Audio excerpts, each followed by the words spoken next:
بسم اللہ الرحمن الرحیم الحمد للہ رب العالمین والصلاة والسلام علی اشرف الانبیاء والمرسلین وعلی آلہ الطیبین الطاہرین المعصومین المنتجبین ولعنۃ اللہ علی اعدائہم اجمعین من یومنا ھذا الی لقاء یوم الدین، اما بعد۔ ناظرین محترم، النور چینل کے توسط سے عقائد اسلامی، خدا شناسی اور معارف دین پر ہماری گفتگو جاری تھی، اور صفات ثبوتیہ ہم نے آپ کی خدمت میں بیان کیے تھے۔ اس کے بعد صفات سلبیہ کی بحث میں ہم صفات سلبیہ کے موضوع پر ہم گفتگو کر رہے تھے۔ چند ایک صفات سلبیہ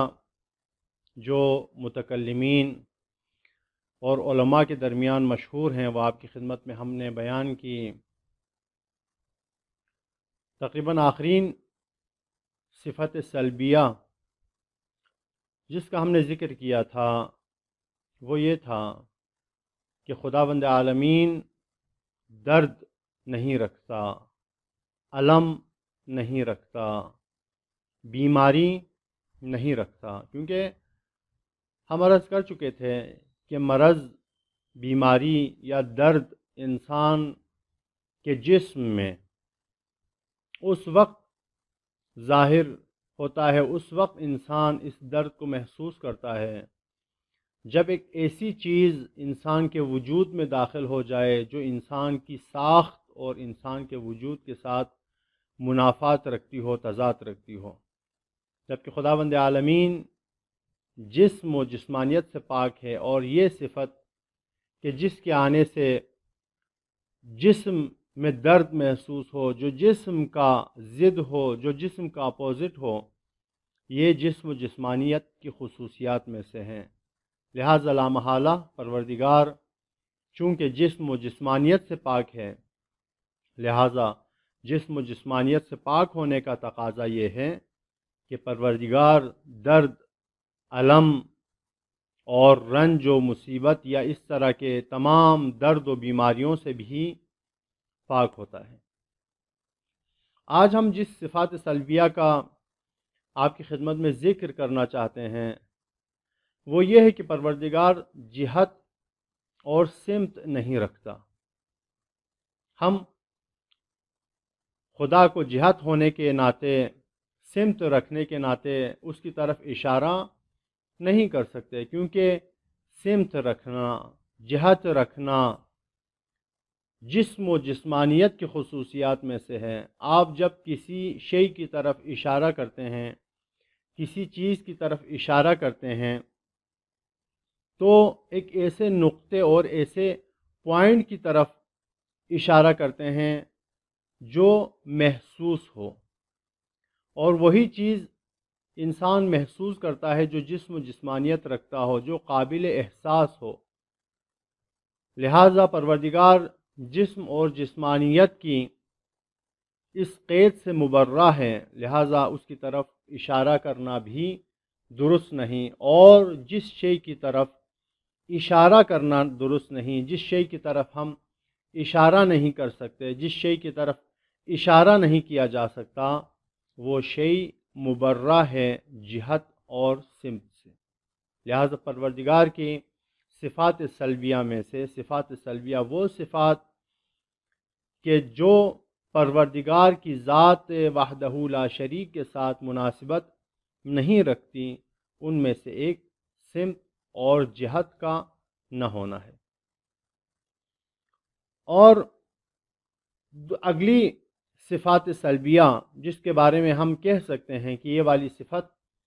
پروردگار کی ذات کے ساتھ مناسبت نہیں رکھتی، پروردگار کی ذات اس صفت کے ساتھ متصف نہیں ہو سکتی،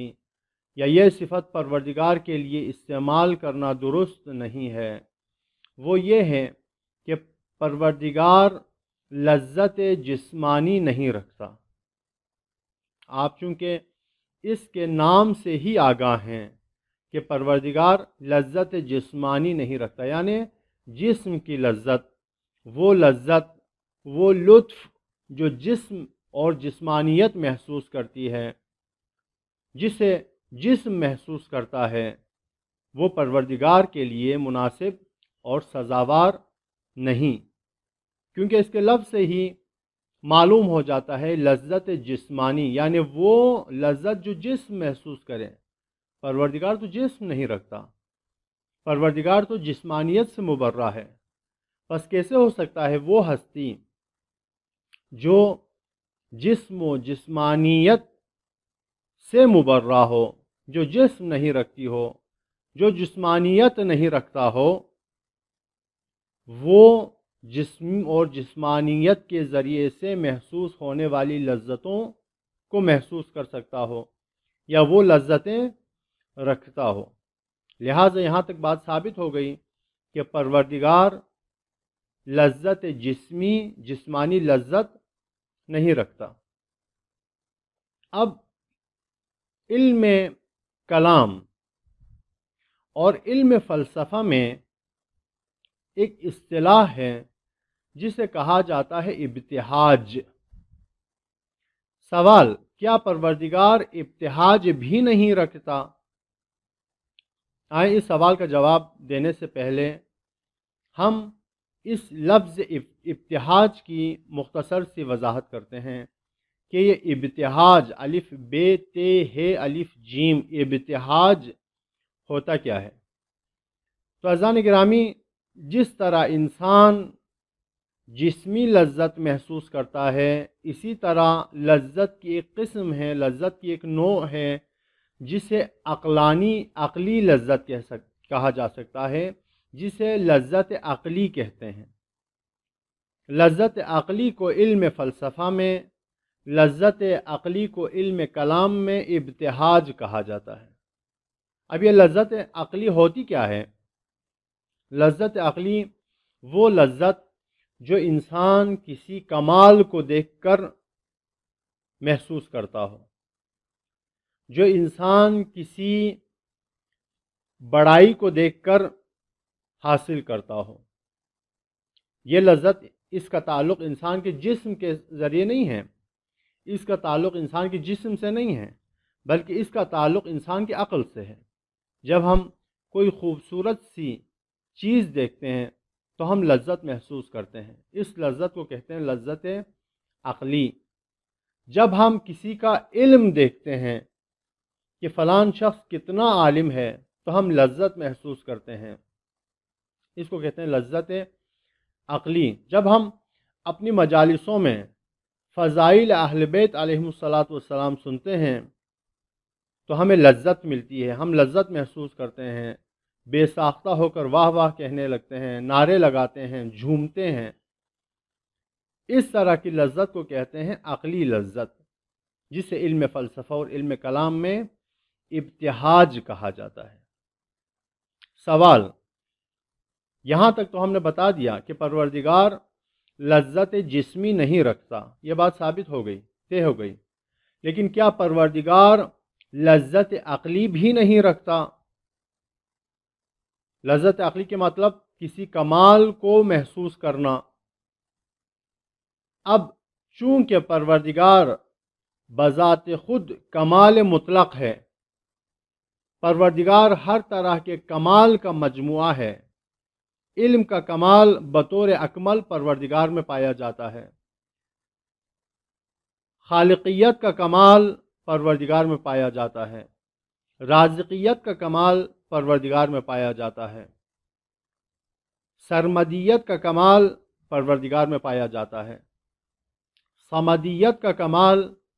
پروردگار میں پایا جاتا ہے، ابدیت و ازلیت کا کمال پروردگار میں پایا جاتا ہے۔ وہ پروردگار، وہ ہستی، وہ ذات جو ان تمام کمالات کا مجموعہ ہے، جو کمال مطلق ہے، جو صرف کمال ہے، جو کمال ہی کمال ہے، کیا پروردگار اپنے اس کمالات کو درک نہیں کرتا؟ ہم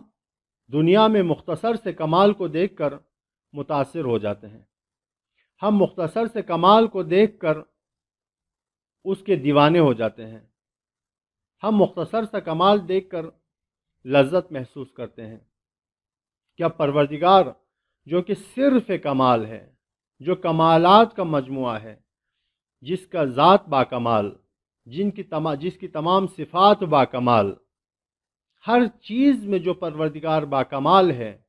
کیا پروردگار اپنے ان کمالات کو محسوس نہیں کرتا؟